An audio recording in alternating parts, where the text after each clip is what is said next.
Hi everyone, this is my next video, and first of all I really want to thank everybody who has sent me messages. Some people even phoned me to give me feedback. I didn't expect such feedback, and I'm really glad that whatever I'm doing is useful to somebody and maybe help someone think a bit differently about it, or people can relate. What I'm doing today is I'm actually going to read to you again. It's not just free talking. I've been asked by somebody on Twitter to write for their blog, and I did that today. And what I discovered is that I actually really respect people who do blogs, because this ended up, as usual, a very lengthy piece. So I think I'm probably going to have to cut it back for what I've been asked to do. But I've decided just to share this. It was really useful to do. I was asked to talk about how, in fact, I helped get out of the place that I was at and what my healing journey has been about. So this is a bit about my treatment, what happened before, and then the treatment center, and what I feel was really useful in terms of turning things around for me. Like I said before, this is my experience and it's my truth. It was really useful to do this though, because things are challenging sometimes. Everybody's finding things tight at the moment.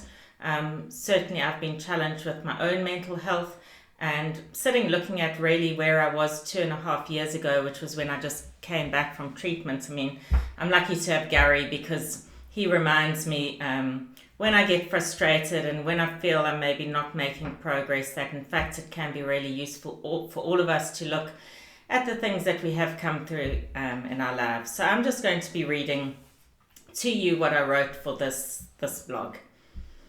So this is called Coming Home. I grew up in South Africa and swallowed my first antidepressant age 14.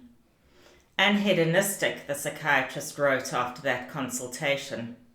That fills me with sadness now. I was on a mood stabilizer 2 years later. I knew already then I was misplaced in this world. Born with the cord wrapped twice around my neck, I have often wondered if I was just never meant to be here. First suicide attempt age 16. There have been many more since. There was a constant searching for something to fill what felt like this bottomless void inside, and nothingness, which would morph into a cesspool of self-loathing and hatred, anger, confusion, pain, and a deep sense of shame. Disconnected, abandoned. Too much or not enough. Cut, starved, vomited, exercised, drank, religion, sex, tried it all. If I was thin enough, smart enough, compliant enough, crazy enough, maybe I would feel loved. Maybe someone would see. Maybe the pain and voices would stop, and maybe I would just be enough. 30 years in the mental health system can't be covered here. Suffice to say, I have been labelled schizoid, schizoaffective, bipolar, major depression with psychotic features, more recently borderline, all with comorbid anorexia and then bulimia. Disclosure of trauma resulted in straitjackets, padded cells, and seclusion.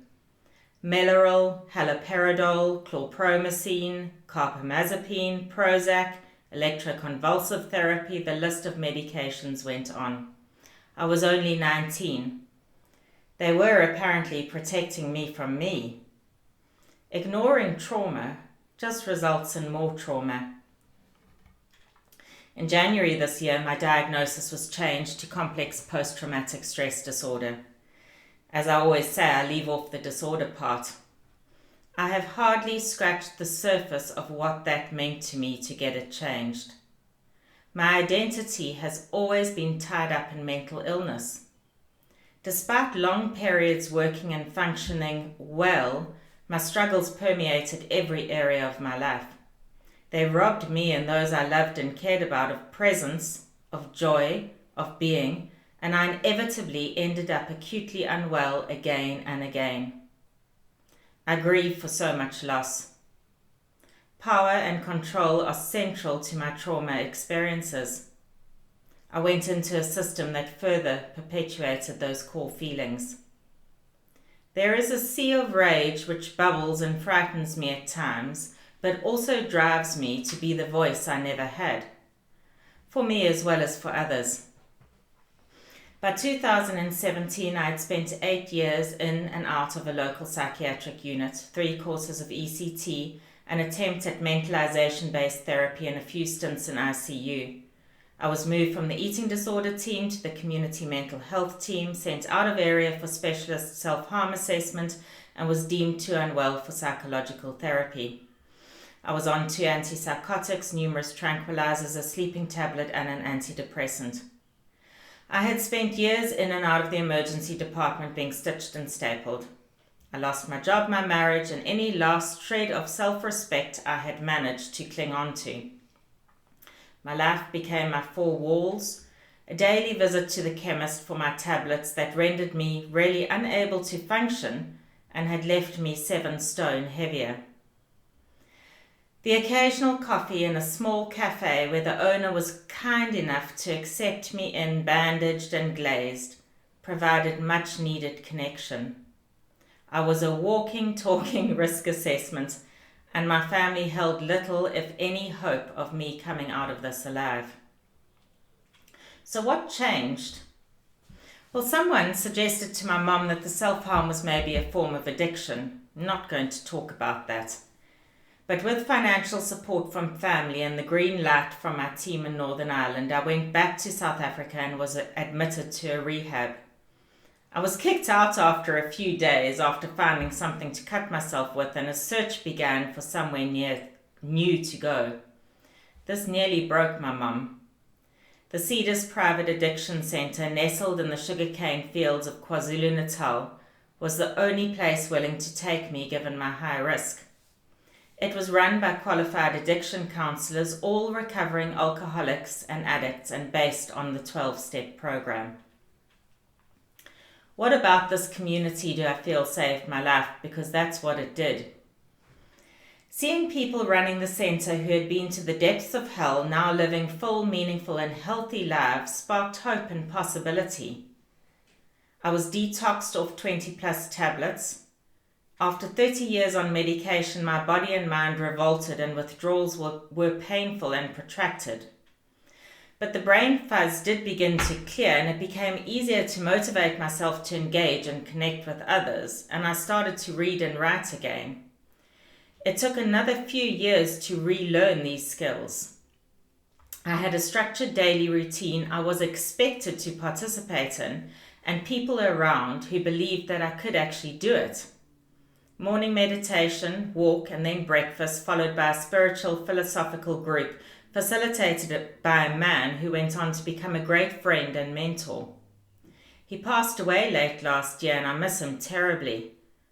We learnt about things like the history of medications and mental illness, had yoga and exercise classes, and were responsible as a community for cleaning the house and supporting each other. On the weekend, we formed groups to cook. There is scientific evidence for the benefits of mindfulness and yoga on our brain chemistry and physical health. After spending 18 hours in bed every day before this, it was a shock to my system. I was still struggling with hallucinations and strong urges to self-harm. But as I slowly forged relationships and felt more connected, everything seemed more manageable. My confidence grew, and I was pushed to have my voice heard and to value what I brought to the group. Suddenly I was needed. I had a part in something bigger than me, and as my strengths emerged, I was given more responsibility to support new patients being admitted. I will never forget the day I thought I was going to cut again, and a young woman with a heroin addiction arrived with her hand all in plaster after attempting to cut her wrist. The counsellors knew of my previous experience, and I was asked to be her buddy. We could not have been any different. I remember her. She was cool and trendy, and she had her piercings, and I was this middle-aged, huge, still the brain was still clearing. I mean, we were just from completely different backgrounds. And yet, our shared experience was a seed for what went on to be a deeply meaningful, healing friendship for us both. Oh, we so need to look beneath the labels and judgments and preconceived ideas we hold and open our hearts to our shared humanity. By working through the 12 steps in the program, I started to learn about myself and what made me tick. Religion has been a very damaging part of my history, and through that and trauma, the God concept of the 12 steps was inaccessible to me. Yet through Don's spiritual teachings, discussions on shame, forgiveness, guilt, connection, meaning, purpose, ego, justice, power, the list goes on of the things that he brought to group every morning, I began to see the world through a new lens. I realized that everything I needed was already within, and although only a tiny part, I began to see I had a place in the world, a droplet in the vast ocean of life. I had become so separated from myself and the world around me, and this disconnection was killing me. I arrived back in Northern Ireland 6 months later, not having seen my children. My illness had left its mark, and I continued to work through the feelings of guilt and shame for the impact on them. However, I can't get stuck in that because it robs them of what I can do and be today. I have learned that my journey has equipped me with what I need to engage in this sometimes brutal but also beautiful life. Life is difficult. Don taught me that, and learning to accept that, it ceases to be so difficult. How we are with people is what really matters. Connection for me is at the core of what brings meaning and purpose. I am still in the mental health system and now work in it too. But that is another whole story. I did not get trauma therapy and treatment, and it has taken until recently to get access to specialist help with an EMDR consultant who is modeling and validating the vision I have from my experience of what we need to help people heal. I have waited a lifetime for this at great personal loss, but I know I'm one of the lucky ones and immensely grateful. However, getting the right help shouldn't be down to luck.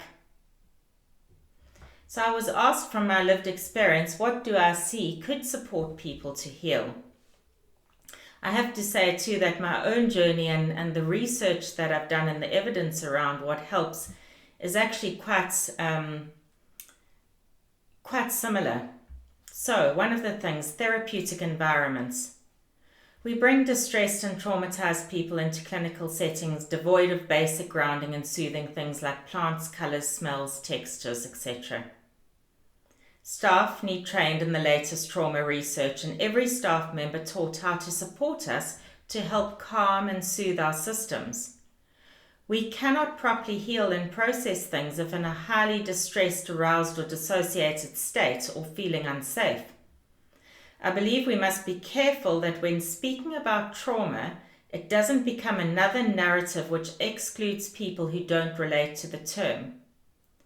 It is the values of trauma-informed approaches which should form the basis of every interaction, whoever and whatever a person's life experience is, whether you work in or need services.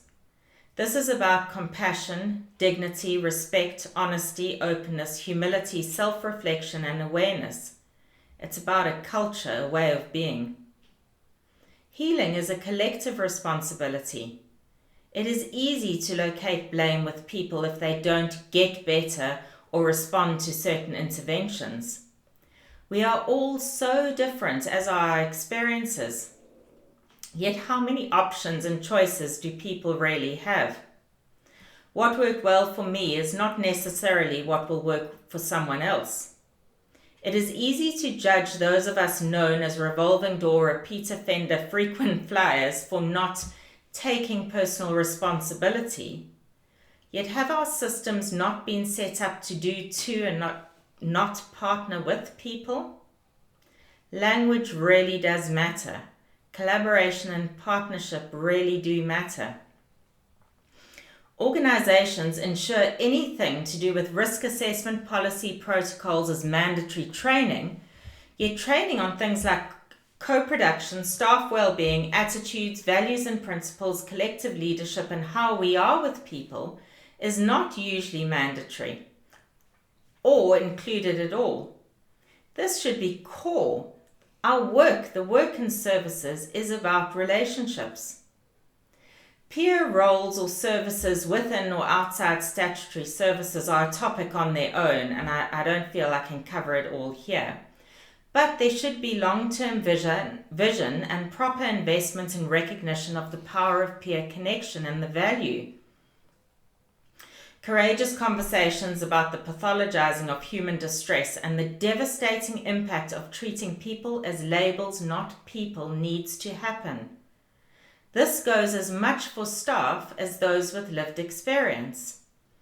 Safe, meaningful relationships and connections where we understand that no one profession, intervention, or model could ever provide all that a person needs.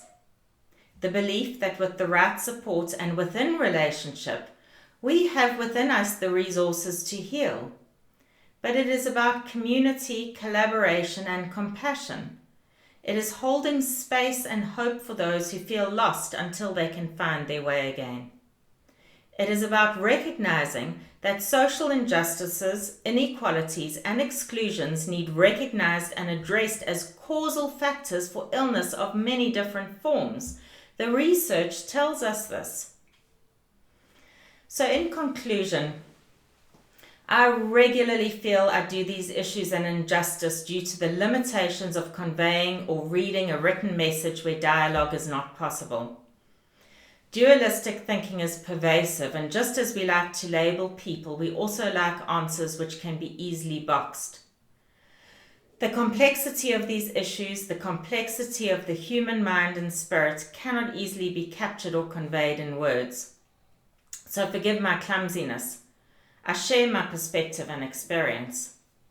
Coming home to myself is about discovering and owning my truth and shedding all that no longer serves or belongs to me. This is painful at times, but a precious gift. There is deep vulnerability in sharing my story, and at times the shame consumes and paralyzes me. I am measured and mindful of my boundaries in this. But I passionately believe that lived experience in all its forms brings hope and possibility, can open hearts and minds, and through this we could make a difference to another human being. By sharing our stories, we give other people permission to do the same, to be themselves. And then suddenly we realize that we're not alone. We can only truly keep what we have by giving it away. I have been given a second chance. I'm finding my voice, and I want others, whoever they are, to find their voices too. Together with compassion and respect, I truly believe that we can. So thank you for listening again.